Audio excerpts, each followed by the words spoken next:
سورہ حجر کی آیت نمبر 61 سے لے کر 66 کا ترجمہ تفسیر پڑھنے سننے کی سعادت حاصل کریں گے۔ اعوذ باللہ من الشیطان الرجیم، بسم اللہ الرحمن الرحیم۔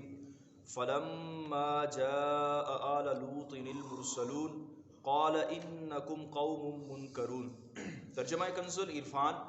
تو جب لوط کے گھر والوں کے پاس فرشتے آئے تو لوط نے فرمایا تم اجنبی لوگ ہو۔ اس آیت اور اس کی بعد والی آیت کریمہ کا خلاصہ یہ ہے کہ جب فرشتوں نے حضرت ابراہیم علیہ السلام کو بیٹے کی بشارت دی اور اپنے آنے کا مقصد بیان کر دیا تو وہ حضرت لوط علیہ السلام اور ان کی قوم کی طرف آئے۔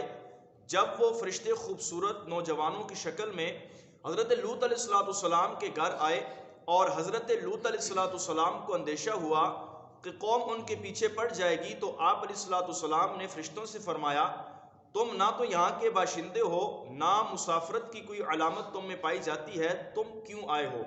یعنی اس انداز کے اندر فرشتے آئے تھے کہ نہ تو فرشتوں کے اندر کوئی مسافرت کی علامت پائی جاتی تھی۔ مسافر جو ہوتا ہے بعض اوقات اس کی باتوں سے اس کے کپڑوں سے بھی پتہ چل جاتا ہے کہ یہ کافی سفر کر کے آیا ہے، لیکن فرشتوں کے اندر کوئی بھی ایسی علامت نہیں پائی جاتی تھی۔ تو حضرت لوط علیہ السلام کو تعجب ہوا۔ ایک بار جبریل امین بھی نبی پاک صلی اللہ تعالیٰ علیہ وسلم کی بارگاہ میں اسی طرح آئے تھے کہ آپ علیہ السلام کے خوبصورت سفید سوٹ آپ نے پہنا ہوا تھا اور سیاہ کالے حدیث پاک میں تھا کہ آپ کے بال تھے۔ نبی پاک صلی اللہ تعالیٰ علیہ وسلم کی بارگاہ میں جب آپ حاضر ہوئے تھے تو صحابہ کرام علیہم رضوان فرماتے ہمیں تعجب ہوا تھا کہ یہ شخص کہاں سے آیا جس نے اتنے عظیم و شان کپڑے پہنے ہیں اور سیاہ کالے اس کے بال ہیں، نہ تو بالوں پر گرد و غبار ہے نہ اس کے کپڑوں پر، اور نہ ہی یہ مدینے میں پایا جاتا ہے۔ ایسا شخص ہم نے مدینہ طیبہ میں نہیں دیکھا، آخر یہ شخص کہاں سے آیا؟ تو جبریل امین نبی پاک کی بارگاہ میں حاضر ہوئے۔ آپ نے سرکار سے کوئی سوالات کیے تھے اور نبی پاک نے اس کے جوابات دیے تھے۔ جب جبریل امین چلے گئے تو نبی پاک صلی اللہ تعالیٰ علیہ وسلم سے صحابہ کرام نے پوچھا یا رسول اللہ یہ ہستی کون تھی؟ نہ تو ان پر مسافرت کے کوئی اثرات تھے اور نہ ہی کوئی دیگر مسافرت کی علامات پائی جاتی تھی۔ نبی پاک صلی اللہ تعالیٰ علیہ وسلم نے فرمایا کہ یہ جبریل امین علیہ السلام تھے جو میرے پاس آئے تھے، یہ تمہیں تمہارے دین کے بارے میں بتانے کے لیے آئے تھے۔ تو صحابہ کرام کو بھی تعجب ہوا تھا، اسی طرح حضرت لوط علیہ السلام کو بھی فرشتوں سے تعجب ہوا تھا۔ تو پتہ چلا کہ بعض اوقات فرشتے انسانی شکل میں بھی انسان کی مدد کرنے کے لیے آ جاتے ہیں۔ جنات اور فرشتوں کو اللہ تبارک و تعالیٰ نے یہ طاقت دی ہے جو بھی شکل چاہیں اختیار کر سکتے ہیں۔ جنات کبھی سام کی صورت میں آپ کے سامنے آ جائے گا، کبھی کسی جانور کی صورت میں آپ کے سامنے آئے گا اور کبھی کسی انسان کی شکل میں آپ کے سامنے آئے گا۔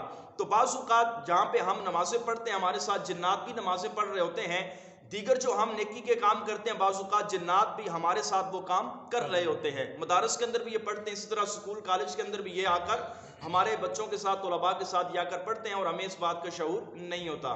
قالوا بل جئناک بما كانوا فيه يمترون وآتيناك بالحق وإنا لصادقون۔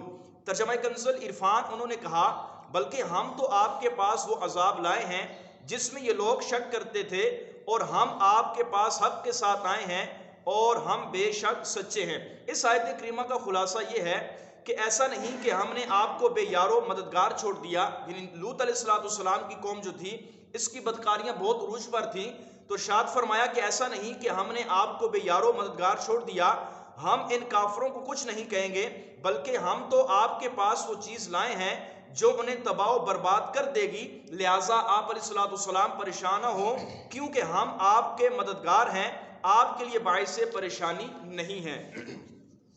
فَأَسْرِ بِأَهْلِكَ بِقِطْعٍ مِّنَ اللَّيْلِ وَاتَّبِعْ أَدْبَارَهُمْ وَلَا يَلْتَفِتْ مِنكُمْ أَحَدٌ وَامْضُوا حَيْثُ تُؤْمَرُونَ وَقَضَيْنَا إِلَيْهِ ذَلِكَ الْأَمْرَ أَنَّ دَابِرَ هَٰؤُلَاءِ مَقْطُوعٌ مُصْبِحِينَ۔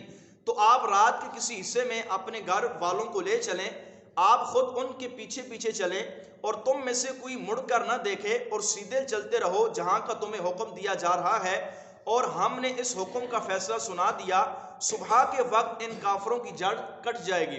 فرشتوں نے آپ علیہ السلام کو رات کے کسی حصے میں اپنے گھر والوں کو لے کر چلنے اور خود ان کے پیچھے پیچھے چلنے کا حکم دیا تاکہ آپ علیہ السلام ان کی حالت پر مطلع رہیں، اور تم لوگوں میں سے فرمایا کوئی بھی مڑ کر پیچھے نہ دیکھے کہ تمہاری قوم پر کیا عذاب نازل کیا گیا، وہ کس عذاب میں مبتلا کیے گئے، اور ارشاد فرمایا کہ سیدھے چلتے رہو جہاں جانے کا تمہیں اللہ تبارک و تعالیٰ نے حکم دیا۔ حضرت عبداللہ بن عباس فرماتے ہیں حضرت لوط علیہ السلام کو ملک شام جانے کا حکم ہوا تھا۔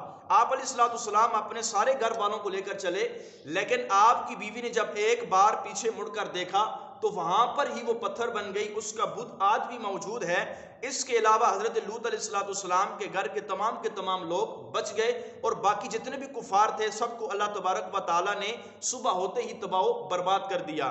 وَقَضَيْنَا إِلَيْهِ ذَلِكَ الْأَمْرَ، اور ہم نے اس حکم کا فیصلہ سنا دیا، یعنی ہم نے حضرت لوط علیہ السلام کی طرف اس حکم کی وحی کر دی جس کا فیصلہ ہم نے اس کی قوم کے بارے میں کیا تھا کہ صبح کے وقت ان کافروں کی جڑ کٹ جائے گی اور پوری قوم عذاب سے ہلاک کر دی جائے گی۔ اللہ تبارک و تعالی ہم سب کو بھی ان ہلاکتوں سے محفوظ فرمائے، اپنے عذاب سے ہم سب کو محفوظ فرمائے۔ قرآن کریم فرقان مجید کے اندر ان قوموں کا اور ان کے عذابات کا تذکرہ کرنا، ایک تو نبی پاک صلی اللہ تعالیٰ علیہ وسلم کو تسکین دینا مقصود ہوتا ہے، اور دوسرا نبی پاک صلی اللہ تعالیٰ علیہ وسلم کی امت کو عبرت دلانا مقصود ہوتا ہے کہ ما قبل انبیاء کرام کی امتوں نے جب ایسے کرتوت کیے تو وہ اللہ تبارک و تعالیٰ کے عذاب کے اندر مبتلا ہو گئے۔ تو ہمیں یہ ایک طرح سے پیغام دیا جاتا ہے کہ اے امت محمدیہ، تم بھی اس کام سے بچو کہ کہیں تم بھی میرے عذاب کے اندر پکڑے نہ جاؤ، ہلاک نہ ہو جاؤ۔ اللہ کریم ہم سب کو محفوظ فرمائے، آمین بجاہ النبی الکریم صلی اللہ علیہ وسلم۔